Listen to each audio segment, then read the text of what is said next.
A big controversy has erupted over the draft proposal of Uttar Pradesh's Population Bill 2021. Uttar Pradesh State Law Commission in its draft has focused on 2 children and providing incentive to people who will help in population control. It also adds that anyone hereon having more than 2 children could be barred from applying to even a government job, and those who are already in a government job will not get a promotion. The new draft will also bar people from contesting local elections in the state of Uttar Pradesh. The State Law Commission has uploaded this draft on the official website and sought public opinion by 19th of July. This comes a day before Chief Minister Yogi Adityanath's public announcement on the new population policy on Sunday, that on the occasion of the World Population Day. Opposition parties, including the Congress, is fuming over this draft proposal because they are calling it an election gimmick. Draft में ये व्यवस्था है कि पहली बात तो ये कि ये अधिनियम 1 साल के बाद लागू होगा। जो भी व्यक्ति जनसंख्या नीति का पालन करेगा उसको तमाम प्रकार की प्रोत्साहन दिए जाएंगे। अगर कोई सरकारी नौकरी में है तो उसको अतिरिक्त वेतन वृद्धि दी जाएगी। उसके पेंशन प्लान में सरकार का जो कंट्रीब्यूशन है वो 3% बढ़ेगा। इसके अलावा प्राधिकरण के मकान हैं, प्लॉट हैं, उनके आवंटन में वरीयता दी जाएगी।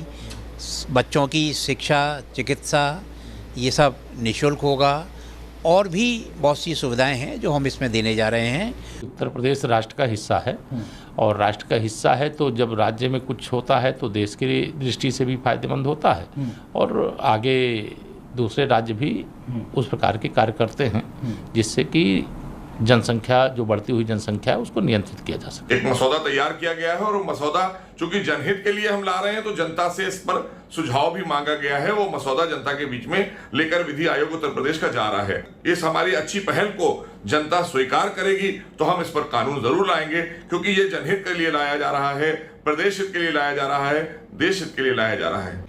ये चुनाव नजदीक क्योंकि आ रहा है उत्तर प्रदेश में, और उसमें जैसे तैसे करके ऐसा मुद्दा लाया जाए जिससे आप पोलराइजेशन करने, समाज को धर्म के आधार पर बांटने का काम करें। अगर पॉपुलेशन नीति पॉलिसी बननी है तो पूरे राष्ट्र के लिए बननी चाहिए, सबसे विचार विमर्श करके होना चाहिए, जो स्टेक होल्डर्स हैं सबसे वर्चा होना चाहिए। किस प्रकार की बातचीत हुई, कौन कौन लोग इस प्रक्रिया में इन्वॉल्व हुए, उसमें कितने डेमोग्राफर थे, कैसे आपने डिकेडल रेट ऑफ ग्रोथ को देखा है, ये सारी चीजें हैं। ये उन्हें समझ में नहीं आएगी जिनका दर्शन मठ का है। मठ के आगे कुछ नहीं, मठ के पीछे कुछ नहीं। Samarth Srivastava, my colleague, has been reporting from Lucknow, getting us all the latest on that. Samarth, this is bound to affect a lot of families. This will also and has already become a political issue ahead of elections. How do you see this really panning out for Uttar Pradesh? What basically is coming out from the opposition parties, from the government? How are they planning to go ahead with this? Well, exactly. The draft bill for the UP Population Control Act has become a political tool for various parties. Yes, there are questions being raised, and it seems to be a bit controversy, with bit of controversies, as it involves vasectomy and sterilization kind of things. As if you have just 1 child, then also you'll have to go with the vasectomy. In the case of 2 child, also you'll have to go with the vasectomy, and that's why, be it from one particular community or Congress party, Samajwadi party, all are raising questions that why this is happening in the time of elections, when elections are just 6 months away. So they are all seeing the entire thing as a political gimmick, and also some Moranas also spoke to India Today and clearly said that this is being done. Why this is being done in Uttar Pradesh only?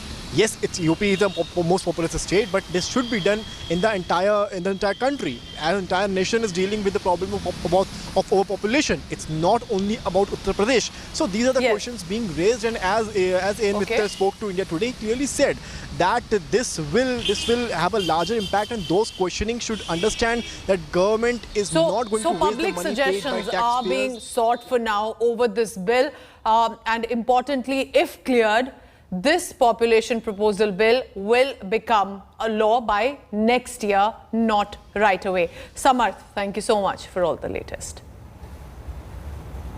We're now moving on to the state of Tamil Nadu. There's a fresh split already surfacing again with the AIADMK, that over the induction of Sasikala, who was earlier considered close to J. Jayalalitha. A youth wing of the party in Thoothukudi district on Friday passed a resolution demanding Sasikala to be made the General Secretary. That came at a time when the AIADMK district secretary's meeting was underway at the party headquarters in Chennai. Executives of all sections of the AIADMK in Thoothukudi district participated in this meeting, also condemning the removal of those who had spoken to Sasikala on the phone from the AIADMK. But why is this so important right now? That's because the party has already been witnessing a dual leadership already of OPS and EPS in AIADMK, and now the Sasikala factor is making the inroads. Remember, EPS, OPS, the top leaders for now in AIADMK, have maintained that Sasikala is not a part of their party, and those in touch with her will even be removed for anti-party activities. She doesn't remain a member of the party, and she has no stake in any kind of decisions or the governance or the membership of the party. The AIADMK is a very strong opposition party in Tamil Nadu. Mr. Edappadi Palanichami, the head of the opposition, along with Mr. O. Pannirselvam, the head of the party, remain united. And I think all the MLAs, all the district secretaries, all the key stakeholders of the party remain united. I think it's all rumor mongering. A popular YouTuber, Karl Rock, is now alleging that the Indian government has blacklisted him, blocked his entry into the country. Originally from New Zealand, Karl Rock is a YouTuber, extremely famous and popular, shares tips for foreigners who want to travel into India. He himself has been traveling abroad in other countries. Ministry of Home Affairs has now said that he was blacklisted for allegedly violating various visa norms. He was found doing business on a tourist visa and therefore has been barred for 1 year, and his visa stands cancelled. Meanwhile, the vlogger's wife, who is an Indian national, has moved Delhi High Court against blacklisting of the husband's visa. In the plea filed in the High Court, she has called the blacklisting illegal, said that no time given for her husband to even respond before he was barred. She has also added that Karl Rock, as his name is on the social media, is a New Zealand citizen married to an Indian woman and therefore had an X2 visa. So I left India in October 2020 to go traveling in Dubai and in Pakistan. When I left through the New Delhi International Airport, they cancelled my visa. They would not tell me why they were cancelling my visa. So when I got back to Dubai, I applied for a new visa, and quite surprisingly, they called me into the Indian High Commission in Dubai, and they told me in person that, Carl, you've been blacklisted and we can't issue you a visa to go home to India. We've written multiple emails to the Home Ministry. No reply, no reply. My wife turned up at the Home Ministry's doorstep in Delhi. No help, just ignored. Before somebody is blacklisted, they're meant to be given a right of reply and time to reply. I wasn't. So today we are filing a petition in the High Court asking for my name to be removed from the blacklist in the Delhi High Court. So we will fight, and I will get back to India. India Today's Foreign Affairs editor Geeta Mohan is now joining me with all the latest. Geeta, he is extremely popular here in India, often speaks in Hindi and has an impressive viewership. If I'm correct, he was also traveling in Pakistan recently, talking to the locals there. But what are you picking up? What exactly happened in this incident? Well, details of no, Pooja, we've been reaction from the Ministry of External Affairs, as also the Indian mission in New Zealand.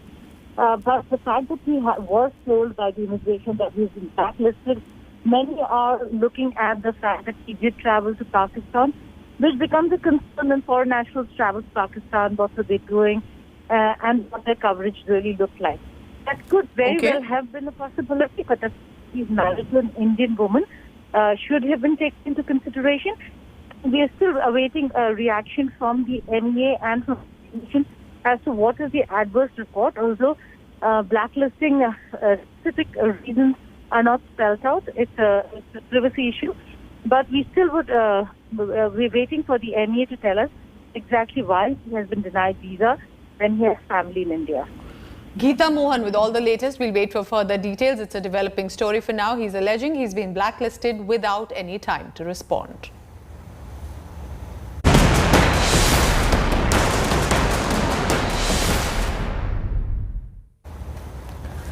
Amid the COVID-19 pandemic that is still on, there's another threat that Indians are now facing, that of the Zika virus. Remember, the Zika virus was first detected in 1947. It was seen in monkeys earlier, but until 2007, very few cases of Zika in human beings were reported.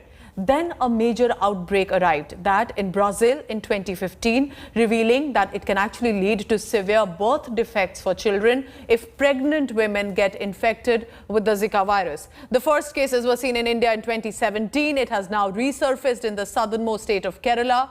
Sneha Murdani, my colleague, telling you all about it and all that you must know about the Zika virus. Take a look. A new worry for Kerala. Already battling another surge in COVID cases, another virus has arrived to cause more alarm.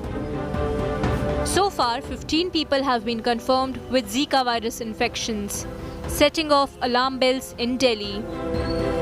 There are some Zika cases which have been reported from Kerala. To monitor the situation and to support state government in that endeavour, a 6-member senior team which consists of people from public health point of view, which also consists people from vector control, clinician from AIIMS. This team has already been issued instructions to reach there and support state government in terms of management of Zika there also. A 24-year-old pregnant woman was the first to have been diagnosed with the mosquito-transmitted disease on Thursday. ആശുപത്രിയുമായി ബന്ധപ്പെട്ട ചില health വർക്കേഴ്സിൽ ഇതുപോലെയുള്ള സമാനമായിട്ടുള്ള ഫീവറും റാഷസും ഒക്കെ കണ്ടത്. അങ്ങനെ 19 സാമ്പിളുകൾ പൂനെ NIVയിലേക്ക് അയച്ചിരുന്നു. ഇന്നലെ രാത്രിയോടുകൂടി നമുക്ക് സ്ഥിരീകരണം ലഭിച്ചത് അതിൽ 13 സാമ്പിൾസ് പോസിറ്റീവ് ആണ് എന്നുള്ളതാണ്. So what exactly is Zika virus? The symptoms of Zika are similar to dengue-like fever, rashes and joint pain. The Zika virus is spread by an Aedes species mosquito. These mosquitoes, which bite during the day, also transmit dengue, chikungunya and yellow fever. The Zika virus can be dangerous to pregnant women as it could lead to preterm birth and even miscarriage. This is because the virus can be transmitted from a pregnant woman to her fetus. It also causes birth defects in newborn children. The US Center for Disease Control and Prevention has found those infected with the Zika virus can also transmit the disease to their sexual partners. A mosquito-borne flavivirus, Zika, was first identified in Uganda in 1947 in monkeys. It was later identified in humans in 1952 in Uganda and Tanzania. Outbreaks of Zika were also reported in the America, Asia and the Pacific. The World Health Organization says that most patients suffering from Zika virus do not develop any symptoms. In fact, 1 in only 5 patients show symptoms of Zika virus. These symptoms last anywhere between 2 to 7 days. Also, unfortunately, there is no treatment available for Zika virus, and research on a vaccine against Zika virus is still underway. We still don't have a vaccine just yet for this infection. In New Delhi, Sneha Murdani for India Today. Here at India Today, we put our heart into a story, and for us, the report is not really just because it is the telecast on air. When as journalists, we go out into the field, there are also ways in which we build everlasting bonds, meeting people and developing those bonds as well. That's why we have decided to go back to Jaisalmer in Rajasthan, a promise that we had decided to fulfill. Because as the India Today group carries out its duty as the 4th pillar of democracy, we also realize our social responsibility to do our bit to bring about, even if a small change, for the better. In the parched Thar desert where help evaded villagers and they were in dire straits due to the pandemic restrictions and much more, Care Today sent relief to support 250 needy families. Watch this report. That is a tiny step from us, but a giant leap of faith.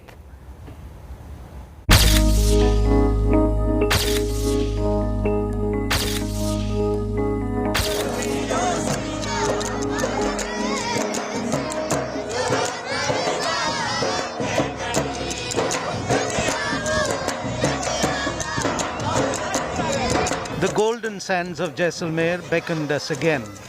But this time, it was not for a new story, but to strengthen and renew a special relationship with the desert people.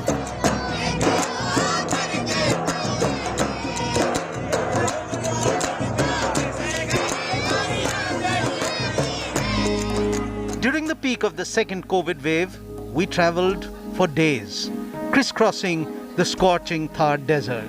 The pandemic had thrown life out of gear. We had met Kudu Khan, a folk singer who was struggling to make ends meet. We revisited his house as part of a Care Today initiative. Care today की तरफ से आज हमारे यहाँ कलाकारों के यहाँ मदद के लिए यहाँ पहुँचे हैं और हमारी मदद की है। हम लोग कलाकार हैं, सभी लोगों को मदद की गुहार दी है। हम इस बात से बहुत खुश हैं। धन्यवाद है। क्षमा गणी।